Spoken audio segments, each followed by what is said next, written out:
Good afternoon. It is about 3:38 here in Hawaii. This is Josh from Cryptonics Hawaii, and I just want to give you some updates on what is happening in the crypto space today and lately. And we are super down. It's blood on the streets.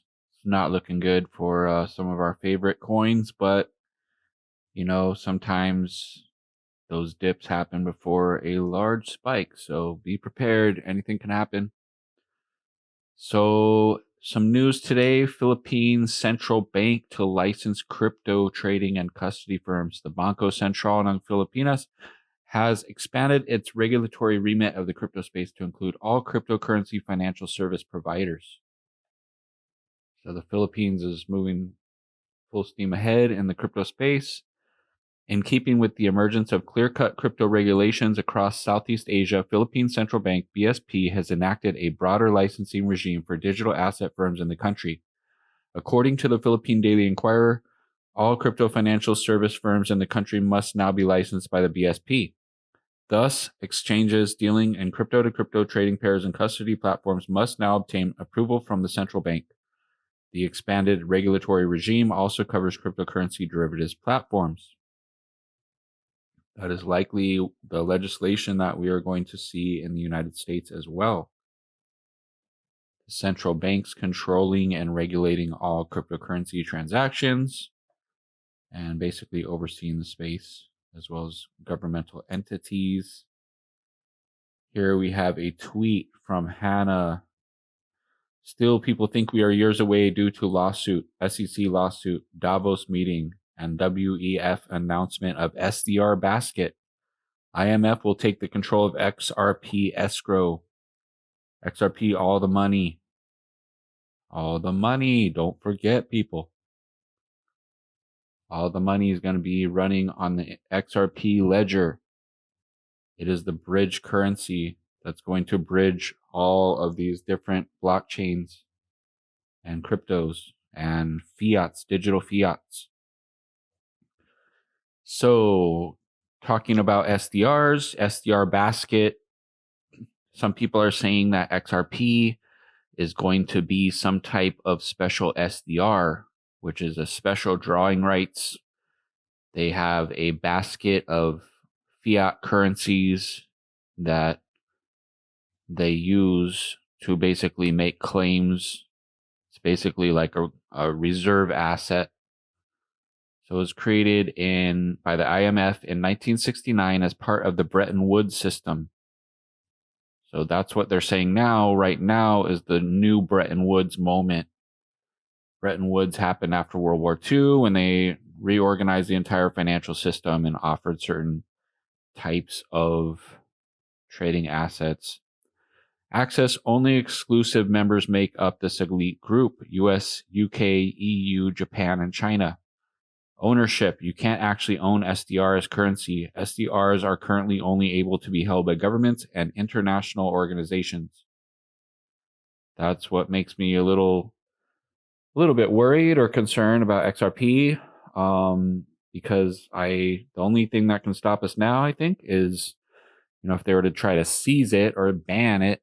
But what I really see it as is something that, if you own XRP at the time when they cease to make it available to the public, because it seems like they are cutting it off from the public by stopping trading on all these different exchanges. They're making it really difficult, just like many altcoins. Some of your favorite altcoins that you've heard about, I'm sure you know that it's hard to get them. You got to really search. And sometimes it's, you can't even trade for them. But so what I think XRP is going to do, especially with Flare networks, is XRP is going to be turned into like an SDR, like a reserve asset, and you can exchange it for anything, piece it off, because it's probably going to be something like a $10,000 stable coin, or possibly more, possibly less. Who knows? It's all speculation. I am not a financial advisor. This is just for entertainment purposes only. So anyhow, membership China's renminbi will be officially part of the exclusive SDR club on September 30th, 2016. Management, the International Monetary Fund, central bank of the world, uses SDRs as its international reserve asset. So that's what a lot of people are speculating right now, that XRP is going to be a SDR. So here we have an article, XNEO, Ripple's connection with the IMF and central banks. This article will discuss what I believe is going on between the IMF, central banks, and Ripple. From analyzing different speeches and appearances by Christine Lagarde, the head of the International Monetary Fund, and others, I have a strong suspicion that there are deep involvements between these three entities. So Christine Lagarde also is the president of the European Central Bank. I am of the belief that Christine Lagarde has revealed crucial information regarding how the IMF envisions what the new financial system will look like. I believe there will be some big changes coming. In short, the IMF envisions that they will hold a more central role in the future, as well as a more central role for the world central banks. The first conference of discussion in this article was the Bretton Woods at 75. That celebrated the IMF and World Bank turning 75 years. Here we gained some very interesting information in the panel discussion named Rethinking International Cooperation. So what they're doing now is a new Bretton Woods, and they're reorganizing the entire financial system. So Christine Lagarde is a pioneer in this whole situation as well, because she is a fan of cryptocurrency. So the IMF has another trick up its sleeve when fiat fails, its own coin SDR. So what is that coin SDR going to be? Is it going to be a group of coins, or is it going to be one coin backed by certain types of assets like gold or other types of hard assets or virtual assets? Who knows? Virtually everybody knows what a dollar is, but not as many know about the SDR. The International Monetary Fund's special drawing rights is an international monetary reserve system created specifically to address limitations of gold and standard fiat currencies such as the USD. In short, should these fail, central banks and their governments retain the ability to trade and plan with liquidity via another exclusive instrument, the SDR. When they use the word liquidity, it makes me think of Ripple, because they are the masters of ODL, on-demand liquidity. And I think that's why the central banks of the world chose Ripple, is because they have the service and the concept to provide liquidity and to free up all this money from these nostro accounts, which are accounts that you have to have fiat money situated, pre-allocated in certain accounts to account for certain transactions that you're making cross-border. So settling things in real time on what Ripple calls the Internet of Value, you can move the actual value in real time. So it frees up all this money that's just sitting there waiting. So future use case of XRP, this is totally just off the wall, just something I found on Reddit. But I found it interesting to see that different people are speculating about this. Future use case of XRP to replace SDR, special drawing right. For everybody that don't know what SDR is, it's Supplementary International Reserve Asset, created in 1969 by the IMF. SDR is neither a currency nor a claim on the IMF. Rather, it is a potential claim on the freely usable currencies of IMF members. In addition to its role as a supplementary reserve asset, the SDR serves as the unit of account of the IMF and some other international organizations. So see, it's made up of USD, Euro, Chinese yuan, Japanese yen, Great Britain pound. So the problem of SDR is its liquidity. SDR cannot be sold directly by any country. It has to be traded between two countries in exchange for freely usable currencies. However, in the event that there is insufficient capacity, the IMF can activate the designation mechanism. Under this mechanism, members with sufficiently strong external positions are designated by the IMF to buy SDRs with freely usable currencies up to certain amounts from members with weak external positions. This arrangement serves as a backstop to guarantee the liquidity and the reserve asset character of the SDR. So thank you to you, Django64, for posting that 2 years ago. Why use XRP instead? First of all, to fix its liquidity problems. But let's say shit really hits the fan. worldwide financial crisis and not a single country wants to buy the SDR, then it is basically useless in the event of a crisis because the trading can only happen if two countries make an agreement, which is a slow progress. But with XRP, you would not have this problem. There are dozens of exchanges worldwide with enough liquidity to provide smooth trading. And if Ripple will succeed in the future with banks to fully implement XRapid, and it will, it becomes much more secure to hold XRP and ensure they can exchange it with other countries. Very interesting thought. So, see on TradingView, someone put here Ripple to the new SDR during reset. Found that interesting.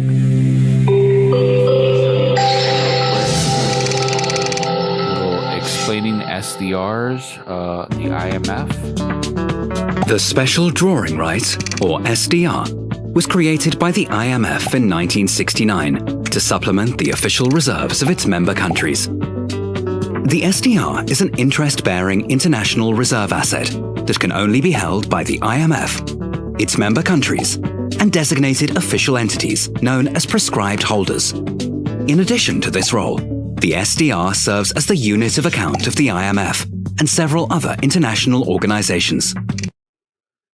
So the SDR, who knows, that might be what they're working out with Ripple right now. See currency units per SDR for January 2021 from the IMF.org.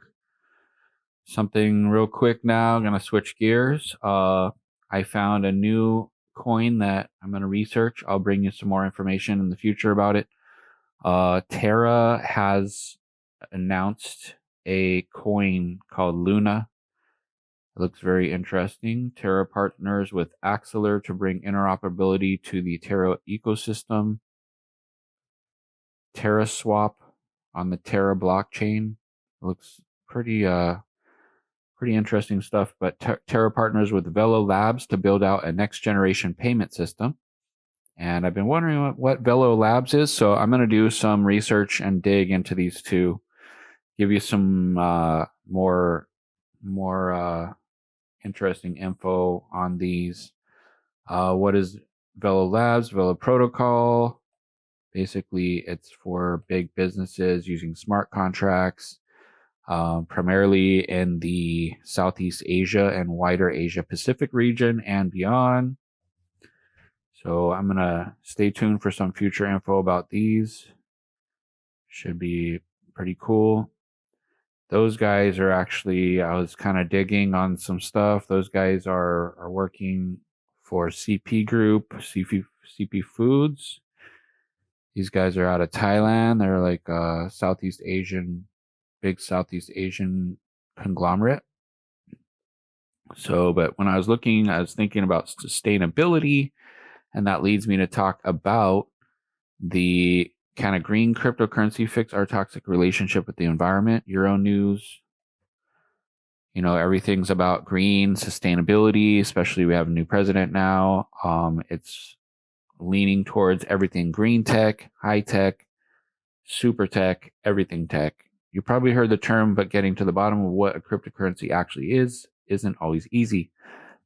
Put simply, it is a kind of virtual money. So unlike forms of currency, there are no physical coins or notes to carry around. Instead, transactions happen online and are secured by a digital record called a ledger, which is distributed to a network of computers that can be located all around the world.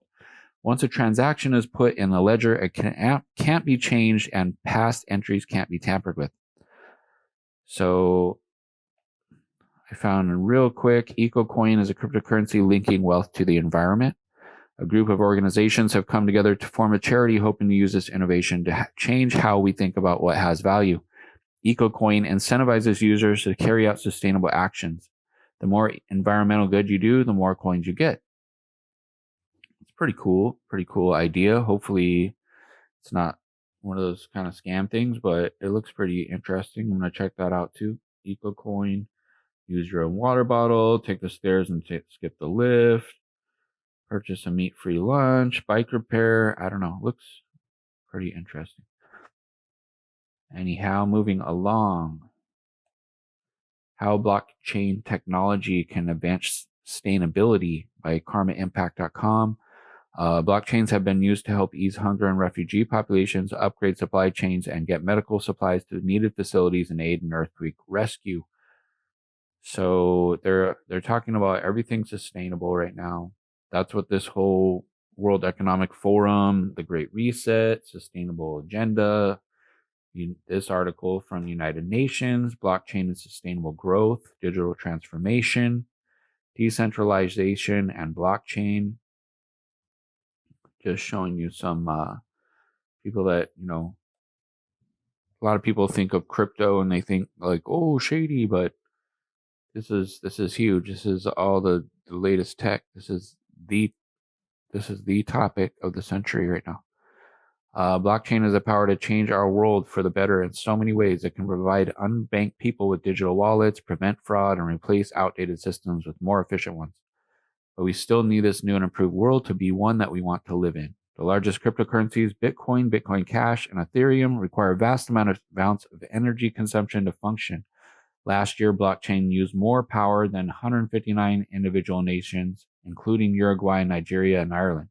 Unsurprisingly, this creating a huge environmental problem that poses a threat to the Paris Climate Change Accord. So they're really looking to move towards more sustainable cryptos. And that's why Ripple is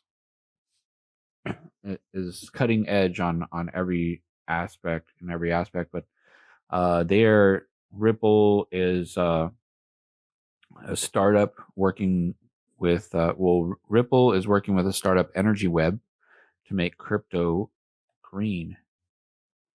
Crypto industry, with its questionable carbon footprint, now has a convenient way to showcase its green cred on a verified rather than trusted basis.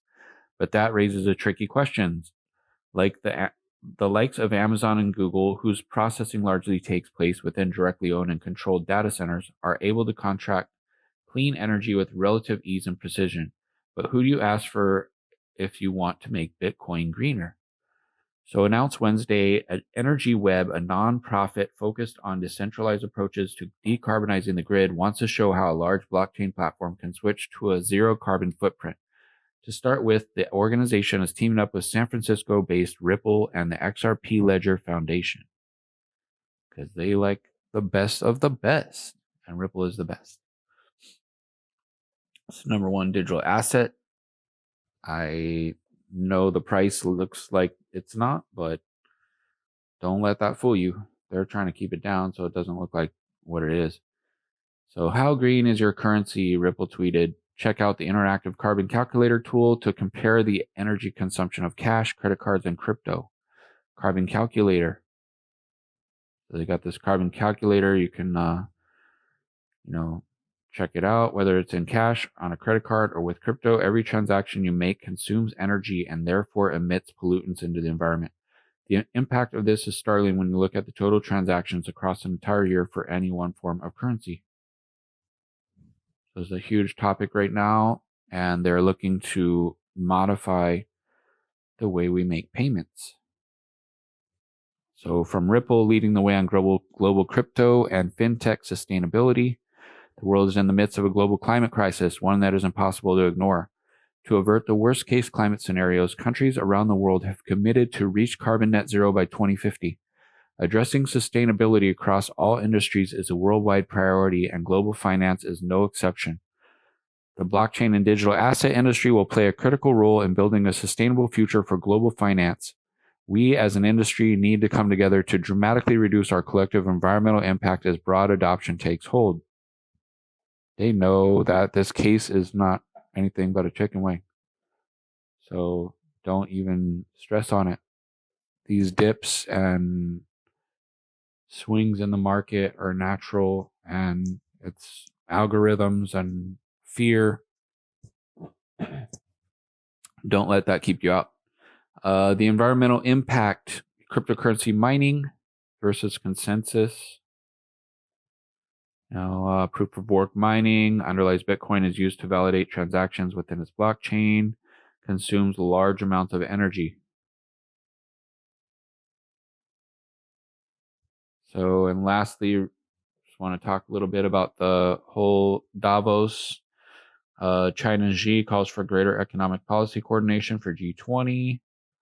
They are having the World Economic Forum Davos agenda going on right now from the 25th to the 28th or the 29th. Cryptocurrencies are democratizing the financial world. Here's how. So this is World Economic Forum. And if you look at the Event 201 website, that's with BMGF and Johns Hopkins, World Economic Forum. It's all about our current situation. Pretty mind-blowing. So the Davos agenda, 25th through 29th January 2021. Carbon markets, a conversation with Bill Gates, Mark Carney, Annette Nazareth, and Bill Winters. That you can find worldeconomicforum.org. Davos agenda. World Economic Forum includes cryptocurrencies on Davos agenda. So cryptocurrencies are the main topic. As digital currencies begin to gain more recognition in the global financial market, the WEF is focusing more on blockchain technology and the crypto space at large. So according to the schedule, the organization would hold 2 sessions on cryptocurrency during the upcoming event. Notably, this is the first time cryptocurrency would be a topic for discussion at the World Economic Forum Davos meeting. The World Economic Forum would be holding sessions on cryptocurrency on the 25th and 28th of January. 9 speakers would participate in the cryptocurrency sessions. So, yeah, it's pretty amazing what's going on. I would say just keep your eyes on the space, keep holding on. One last thing that I thought was very telling and very kind of funny but Coil, this is a newer project from Stefan Thomas, a co-creator of Ripple. And he also allegedly, Vitalik Buterin allegedly slept on his couch back in the programming days when they were working on Codius, one of their programming languages. But anyway, from Coil, Christine Lagarde proud of herself for not mentioning Ripple during ECB speech. Frankfurt, giving herself a well-deserved pat on the back Thursday. European Central Bank President Christine Lagarde expressed great satisfaction in getting through her entire debut speech without slipping up and mentioning Ripple or XRP. Play back the tape if you don't believe me, said Lagarde, speaking to members of the press after the speech at European Banking Conference. It's really quite remarkable. I didn't say it once. Not once. Ha! Ripple, the blockchain payments company with ties to Lagarde's former organization, the International Monetary Fund, as well as 2 central banks around the world, has made massive headway in establishing a new global payments infrastructure that utilizes the digital asset XRP for on-demand liquidity. That's their MO, on-demand liquidity, and instant settlement of cross-border payments. It has led many in the field of international finance to speculate that it's only a matter of time before its inevitable adoption is mentioned directly by world financial leaders. Not today, said Lagarde, pumping her fist. Can you believe it? I was able to discuss bank settlements and clearings being done digitally and instantly without ever saying the words Ripple or XRP. Score 1 for Christine. Lagarde told reporters her goal to make it through the remainder of 2019 and most of 2020 without having to utter the words, though it is getting more difficult as time goes by. There will come a time when I admit the obvious, Ripple and XRP are going to revolutionize global finance, but not today. So keep hodling, people, you XRP army and XRP fans. Don't give up. They're trying to shake you out. So keep hodling, stay bullish, stay positive.